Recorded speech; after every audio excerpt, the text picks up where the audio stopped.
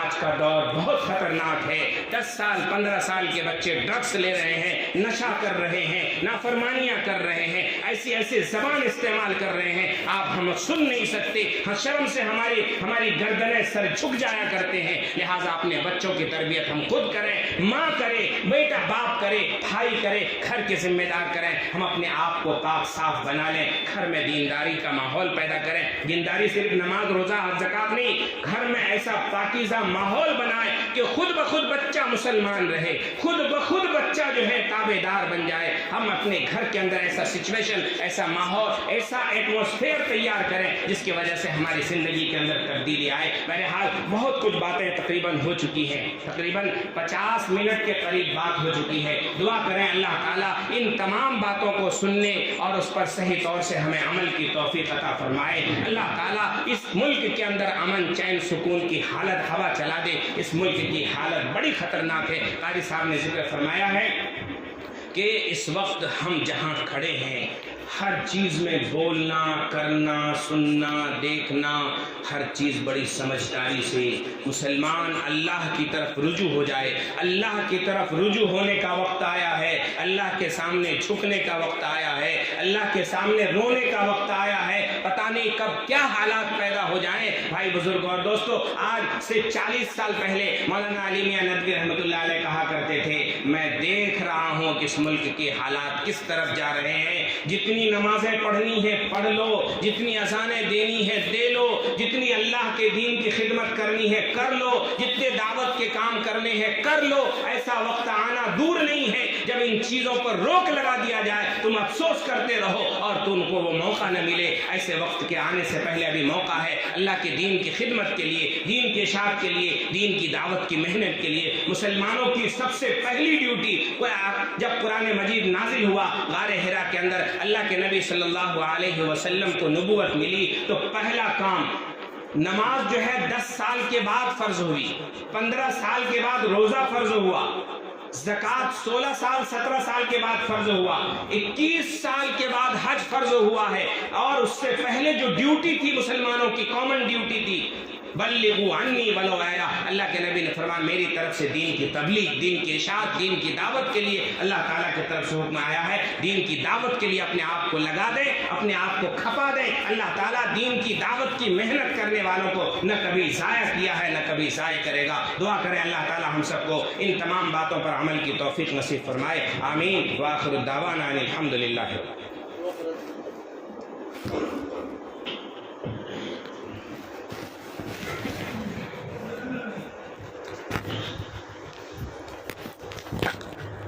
اللهم صل على سيدنا ومولانا محمد وعلى آل سيدنا ومولانا محمد وبارك وسلم۔ الہ العالمین ہم سب کے تمام صغیرہ کبیرہ گناہوں کو معاف فرما، ہم سب کے تمام قصوروں کو معاف فرما، ہم سب کی تمام لغزشوں کو معاف فرما، ہم سب کی تمام خطاؤں کو معاف فرما۔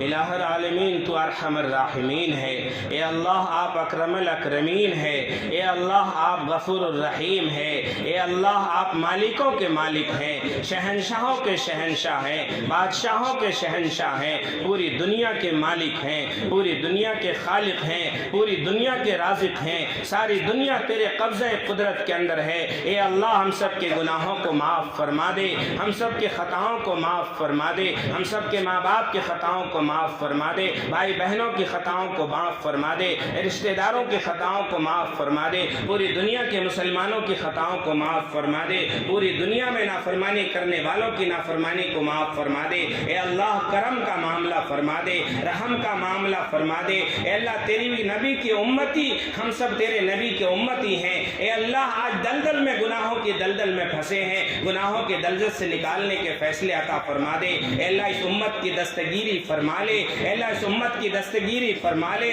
اس امت کی رہبری فرما لے، اس امت کو غلط باتوں سے بچانے کے فیصلے عطا فرما، غلط راہوں سے بچنے کے فیصلے عطا فرما۔ اے اللہ اس امت کا پرسان حال کوئی نہیں ہے، اے اللہ اس امت کا پرسان حال کوئی نہیں نہیں ہے۔ اے اللہ ہم سب بھٹکے ہوئے ہیں، اپنے خیالات میں مگن ہیں، اپنی دنیا میں مگن ہیں۔ اے اللہ کرم کا معاملہ فرما دے، عافیت کا معاملہ فرما دے۔ اے اللہ تو غفور الرحیم ہے، ہم بڑے گنہگار ہیں، دن کے اجالے میں بھی گناہ ہوئے ہیں، رات کے اندھیرے میں بھی گناہ ہوئے ہیں۔ اے اللہ ہم سب کو معاف فرما دے، اے اللہ معاف فرما دے، اے اللہ معاف فرما دے۔ اے اللہ تیرے علاوہ کوئی معاف کرنے والا نہیں ہے۔ اے اللہ تیرے در کے علاوہ کون سا در ہے جہاں ہم جا کے معافی مانگے؟ اے اللہ تیرے علاوہ کوئی در نہیں ہے، تیرے علاوہ کوئی در نہیں ہے۔ اے اللہ آج کی رات مجھے ہم سب کو یقین ہے اے اللہ تو ضرور معاف کرے گا۔ اے اللہ ہم سب کو معاف فرما دے، اے اللہ معاف فرما دے، اے اللہ معاف فرما دے۔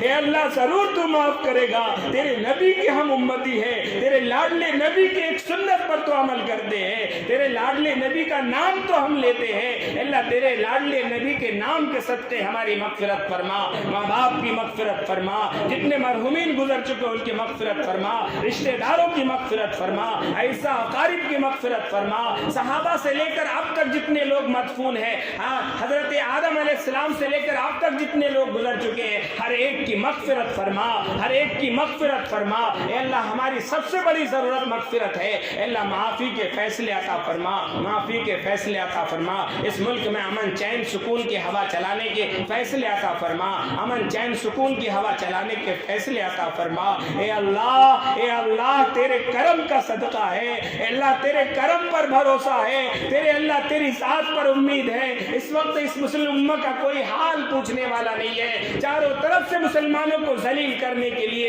ختم کرنے کے لیے، عبادت گاہوں کو ختم کرنے کے لیے لوگ سازشیں کر رہے ہیں۔ اے اللہ تیری ذات پر پورا یقین ہے، اسلام پھلنے پھولنے بڑھنے کے لیے آیا ہے، قیامت تک باقی رہنے کے لیے آیا ہے۔ اے اللہ اس کو قیامت تک باقی رکھنے کے فیصلے عطا فرما، ہم کو دین کی محنت کے لیے ہم سب کو قبول فرما، دعوت کی محنت کے لیے قبول فرما، دین کی دعوت کی محنت کو لے کر سارے عالم میں چلنے کی توفیق عطا فرما، امت کے اجتماعی فریضے کو ہم سب کو انجام دینے کی توفیق عطا فرما، ہمارے گھروں میں نمازی کو زندہ فرما، ہمارے گھروں میں نماز کو زندہ فرما، ذکر و اذکار کو زندہ فرما، قرآن کی تلاوت کو زندہ فرما، اے اللہ عبادت کو زندہ فرما، ہمارے گھر کو مسجد نبوی جیسا ماحول بنانے کے فیصلے عطا فرما، مسجد نبوی کے محلے کو ہمارے محلے کو بنانے کے فیصلے عطا فرما۔ اے اللہ کرم کا معاملہ فرما، عافیت کا معاملہ فرما۔ اے اللہ پوری دنیا میں لوگ پریشان حال ان کی پریشانیوں کو دور فرما۔ اے اللہ لوگ کیسی کیسی مصیبتوں میں، کیسی کیسی پریشانیوں میں کس کس طریقے سے بھٹک رہے ہیں، اے اللہ ان کی غیب سے مدد فرما۔ اے اللہ کیسے کیسے لوگ بیمار ہیں، کس کے ہارٹ کا آپریشن ہے، کس کے ہاتھ پیر ٹوٹ ہو چکے ہیں، اے اللہ دولت ہونے کے باوجود دماغ خراب ہو چکا ہے، پاگل ہو چکے ہیں، اے اللہ ہم سب کو تو نے صحت و تندرستی سے نوازا ہے، ہمارے گھر والوں کو صحت و تندرستی سے نوازا ہے، اولادوں کو صحت و تندرستی سے نوازا ہے۔ اے اللہ اس کے انعام پر شکر ادا کرنے کی توفیق عطا فرما۔ اے اللہ جو بیمار ہیں ان کو شفا نصیب فرما، ہر چھوٹی بڑی بیماریوں سے حفاظت نصیب فرما، چھوٹی بڑی بیماریوں سے شفا نصیب فرما۔ اے اللہ جو مصیبت زدہ ان کی مصیبتوں کو دور فرما۔ اے اللہ بڑے بڑے قرضوں میں لوگ پھنسے ہیں، اے اللہ سودی بیاضی قرضے میں پھنسے ہوئے ہیں، اے اللہ انجانے میں پھنس گئے ہیں، اے اللہ غیب سے ان کی قرض کی ادائیگی میں غیب سے مدد فرما۔ اے اللہ غیب سے مدد فرما۔ اے اللہ جن کی جو مشکلات ہیں ان مشکلات کو دور فرما، جن کے جائز کاروبار میں جو رکاوٹ ہے ان کو رکاوٹ دور فرما۔ اے اللہ مسلم نوجوان پوری دنیا کے لوگ الہ العالمین بہت سارے نوجوان بے روزگار ہیں، حلال روزی کے دروازے کھولنے کی سہولتیں پیدا فرما۔ اللہ آسانیاں پیدا فرما، جہاں مدارس چل رہے ہیں کامیابی کے ساتھ مدارس کو چلنے کی توفیق عطا فرما۔ اللہ اس مدرسے کو بھی ترقی نصیب فرما، اس مسجد کو بھی ترقی نصیب فرما، جتنے لوگ یہاں جمع سب کو ترقی نصیب فرما۔ اے اللہ ہمارا بھی کونڈوا میں مدرسہ ہے، الہ العالی اس مدرسے کو ترقی نصیب فرما، مالی اسباب پیدا فرمانے کے فیصلے عطا فرما، اخلاص کے ساتھ ہمیں عمل کی توفیق عطا فرما، ہمارے ادارے کو ترقی نصیب فرما۔ آپ کے بھروسے پہ الہ العالمین ہم نے شروع کیا ہے، اے اللہ اس میں کامیابی اور ترقی نصیب فرما، لوگوں کے قلوب کو اس کی طرف مائل فرما، ہمارے مدرسے کو یا جن مدرسے کو جو لوگ تعاون کرتے ہیں غیب سے ان کی مدد فرما، غیب سے ان کا تعاون فرما، غیب کے ان سے نصرت فرما، ان کی مشکلات کو دور فرما، مصیبتوں کو دور فرما، قبر کے عذاب سے ہماری حفاظت نصیب فرما، پل صراط کا راستہ ہمارے لیے آسان فرما، جہنم سے خلاصی نصیب فرما، جنت الفردوس کے اندر داخلہ نصیب فرما، ہم سب کو حج بیت اللہ کے لیے قبول فرما، خانہ کعبہ کی زیارت کے لیے قبول فرما، الہ العالمین جتنے لوگ اس سال رمضان کے اندر عمرے کے اندر جا رہے ہیں اللہ ان کی دعاؤں کے اندر ہمارا حصہ نصیب فرما. جو لوگ حج کو جا رہے ہیں حج کے سفر کو آسان فرما, ان کی دعاؤں کے اندر ہمارا حصہ نصیب فرما. ہم سب کی جائز تمناؤں کو پورا فرما, جائز مقاصد کے اندر کامیابی نصیب فرما. ہر شرور و فتن سے حفاظت نصیب فرما, حاسدین کی حسد سے حفاظت نصیب فرما, بدخواہ کی بدخواہی سے حفاظت فرما, فتین کے فتنے سے حفاظت نصیب فرما, شریر کی شرارت سے حفاظت نصیب فرما. ہم سب کی جان مال عزت و آبرو کی حفاظت نصیب فرما. کرم کا معاملہ فرما, کرم کا معاملہ فرما. آج کی رات ہم سب کو معاف فرما. آئندہ سال رمضان کس کو ملے نہ ملے, اس سال کے رمضان تک ہم کو زندہ رکھ کر کے رمضان کی عبادتوں کی توفیق عطا فرما, رمضان کی ریاضتوں کی توفیق عطا فرما, تراویح کے اہتمام کی توفیق نصیب فرما, شب برات کی قدردانی کی توفیق عطا فرما. اے اللہ ہم نے جو مانگا ہے اپنی گمان کے مطابق مانگا ہے, اے اللہ تو اپنی شایان شان ہم سب کو عطا فرما. آقا علیہ الصلوۃ والسلام نے خیر کے لائن سے جن خیر کی, جن بھلائی کی, جن نیکیوں کی دعائیں مانگی ہے ہمارا حصہ نصیب فرما. حضور پاک علیہ الصلوۃ والسلام نے جن شرور سے پناہ چاہی ہے ہم بھی پناہ چاہتے ہیں, ہماری حفاظت نصیب فرما. ہمارے گھروں کے اندر اتفاق نصیب فرما, گھروں میں جوڑ پیدا فرما, میاں بیوی میں جوڑ فرما, ماں باپ میں جوڑ فرما, اولاد میں جوڑ فرما, پڑوسیوں میں جوڑ فرما, اس امت میں جوڑ فرما, امت کو متحد کرنے کے فیصلے عطا فرما, اتفاق اور اتحاد نصیب فرما. ہم سب کی تمام دعاؤں کو محض اپنے فضل و کرم سے آقا علیہ الصلوۃ والسلام کے صدقہ طفیل میں قبول فرما. ہم سب کو بھی بار بار حج بیت اللہ کے لیے قبول فرما, خانہ کعبہ کی زیارت کے لیے قبول فرما, حضور کے روضہ اقدس پر حاضر ہو کر براہ راست درود السلام پیش کرنے کی توفیق نصیب فرما. الہ العالمین ہماری اس دعا کو محض اپنے فضل و کرم سے حضور پاک علیہ الصلوۃ والسلام کے صدقہ طفیل میں قبول فرما. ربنا تقبل منا انك انت السميع العليم وتب علينا انك انت التواب الرحيم. وصلى الله تعالى على خير خلقه محمد وعلى آله واصحابه اجمعين. آمين برحمتك يا ارحم الراحمين.